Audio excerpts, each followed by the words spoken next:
కోడి పందాలు ఆడటం, ఆడించటమేనా సంప్రదాయం? పందెం బరులు ఏర్పాటు చేసి కోటాను కోట్లలో జూదం నిర్వహించడమేనా పండుగ? సంబరాల పేరుతో ఆడబిడ్డల గుడ్డలు విప్పించి తైతక్కలాడించటమేనా సంస్కృతి?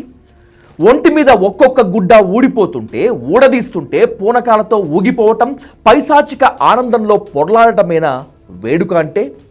ఆంధ్రప్రదేశ్లో కొందరు రాజకీయ నేతలకు, వాళ్ళ సైకో అభిమానులకు మాత్రమే కాదు, కొందరు మదమెక్కి కొట్టుకుంటున్న వారికి కూడా కాలిపోయింది.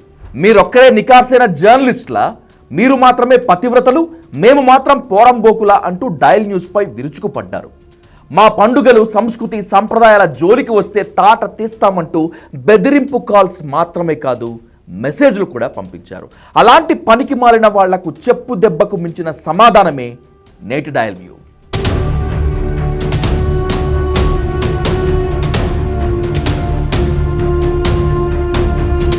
దయచేసి మర్యాదస్తులు కాస్త సంయమనంగా ఉండాలని మనవి. ఎందుకంటే మదమెక్కి కొట్టుకుంటున్న ఉన్మాదులకు ఇప్పుడు గడ్డి పెట్టబోతున్నాను కనుక. నా ఒక్కడి వల్లే దేశం మారిపోతుందా అని నీలిగేవాడి వల్ల ఆ దేశానికి ఇసుమంత కూడా లాభం లేకపోగా, అలాంటి వాడి వల్ల పెను ప్రమాదం ఉందని హెచ్చరిస్తాడు క్యూబా మాజీ అధ్యక్షుడు ఫిడెల్ కాస్ట్రో. ఒక విప్లవకారుడి తొలి కర్తవ్యం చదువుకున్న మూర్ఖులను, విద్యావంతుల ముసుగులో ఉన్న అజ్ఞానులను మార్చటమే అని నినదిస్తాడు చె గెవేరా. ఈ రెండింటిని ఖచ్చితంగా గుర్తుపెట్టుకోండి. ఎందుకు గుర్తుపెట్టుకోవాలో చివర్లో మళ్ళీ గుర్తు చేస్తాను. రికార్డింగ్ డ్యాన్స్లు నిర్వహిస్తే తప్పేంటి, బూతుపాటలకు తైతక్కలాడితే మీకు నొప్పేంటి అంటూ రెచ్చిపోతున్నారు కొందరు. ఇలా ఎదురుదాడి చేసే వాళ్ళు మనుషులో, మానవ మృగాలో అర్థమే కాదు. గుడ్డలిప్పి ఎగరటమే సంస్కృతి, ఆడబిడ్డలను గుడ్డలిప్పించి తైతక్కలాడించటమే పండుగ, వేడుక, సంస్కృతి, సంబురం అని చెప్పిన పోరంబోకు ఎవడ్రా? అసలు ఇదే తరాలుగా వస్తున్న ఆచారమని నిలుగుతున్నవాడు ఎవడ్రా? వాడసలు మనిషేనా?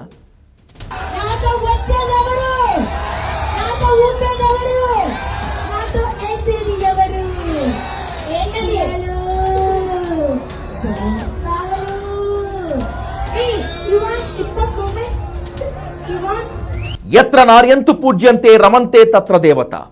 ఎక్కడ స్త్రీలు పూజింపబడతారో అక్కడ దేవతలు తిరుగాడతారని చెప్తుంది కదా సనాతన ధర్మం.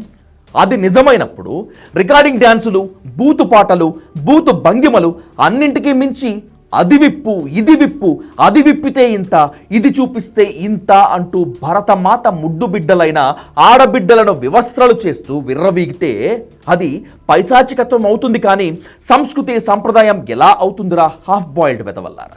మన ఇంట్లో ఆడబిడ్డల వైపు పోకిరీలు, జులాయిలు కన్నెత్తి చూస్తేనే ఏం చేసేందుకైనా వెనుకాడము కదా.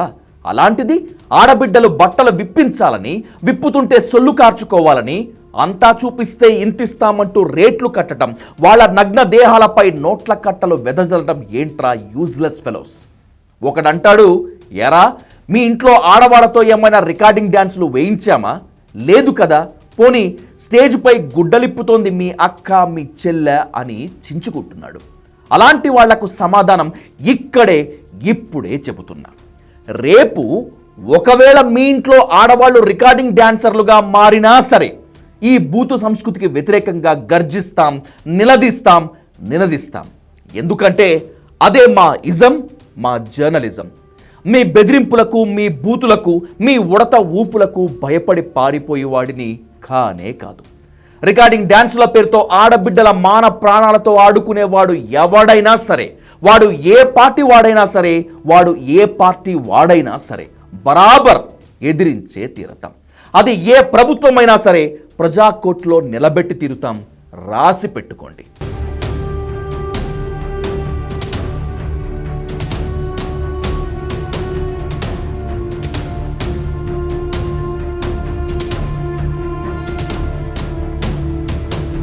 ఇక కోడి పందాలు వాడితే తప్పేంటి? బరులు ఏర్పాటు చేసుకొని మందు, విందు, పొందు ఏర్పాటు చేసుకుంటే మీకేంట్రా నొప్పి అంటూ వాగుతున్నారు మరికొందరు. కోడి పందాలు వాడటం సనాతన ధర్మంలోనే ఉంది అంటూ రెచ్చిపోతున్నారు ఇంకొందరు. అవునా? అదే గనుక నిజమైతే ఏ పురాణాలు, ఏ ఇతిహాసాలు, ఏ ధార్మిక గ్రంథాలు కోడి పందాలు ఆడమని, ఆడించమని చెప్పాయో కాస్త చూపించండి. హిందూ ధర్మంలో ఎక్కడా అంటే ఎక్కడా కూడా కోడి పందాలు ఆడమని ఆడించమని లేనే లేదు. అసలు సనాతన ధర్మం చెప్పేదే తోటివారి పట్ల మాత్రమే కాదు, మూగజీవాలపై జాలి, కరుణ, దయ చూపించాలని. అలాంటప్పుడు సంస్కృతి సాంప్రదాయాల్లో కోడి పందాలు, జూదానికి స్థానం ఎక్కడా? ఏళ్లకు ఏళ్లుగా ఆడుతున్నారు, ఆడిస్తున్నారు కనుక సంస్కృతి సాంప్రదాయాల్లో జూదం, కోడి పందాలు ఉన్నట్లేనా? మరికొందరు వాగుతారు కోడి పందాలకు, జూదానికి ఆమోద ముద్ర ఉంది అని. అందుకే చదువుకోండ్రా నాయన్లారా, చదువుకొని చావండి ఫస్ట్ అని ఇందుకే చెప్పేది. కోడి పందాలు ఆడటం మాత్రమే కాదు, ఆడించడం కూడా నేరమే, చట్టరీత్యా నిషేధం కూడా. Prevention of cruelty towards animals act 1960 ఉన్నది ఇందుకే. పిటిఏ యాక్ట్ 1960 సెక్షన్ 11 ప్రకారం మనిషి అత్యవసర అవసరాలకు తప్పితే మూగజీవాలను హింసించటం, చంపటం నేరం.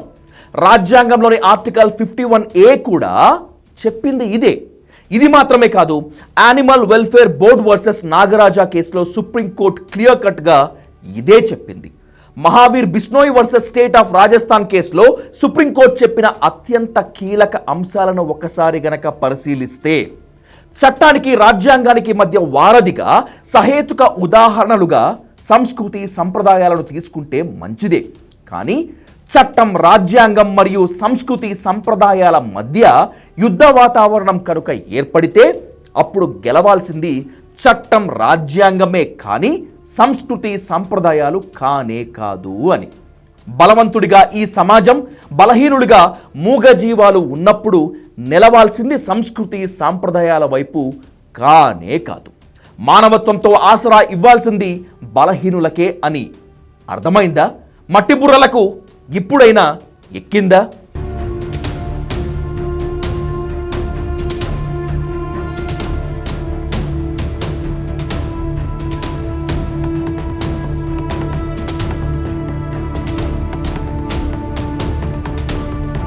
అయినా సరే కోడి పందాలు, రికార్డింగ్ డ్యాన్సులు సంస్కృతి సంప్రదాయాల్లో భాగమే అని వాదించే కోడి బుర్రలు ఇంకా కనుక మిగిలి ఉంటే వాళ్ల కోసమే ఈ మాట.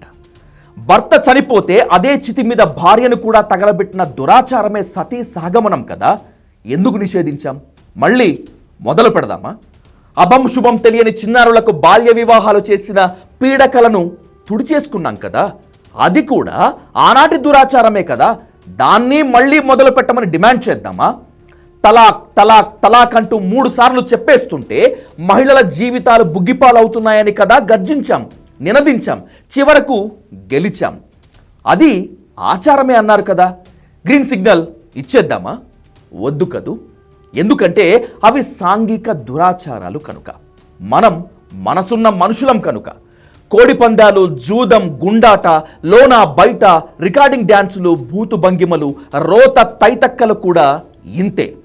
మారాలి, మార్చాలి, మనం మారితీరాలి. అప్పుడే ప్రపంచం భారత్ ముందు తల వంచి సలాం చేస్తుంది. ఇండియా ది గ్రేట్ అంటూ విశ్వం జీ హుజూర్ అంటుంది. Think once.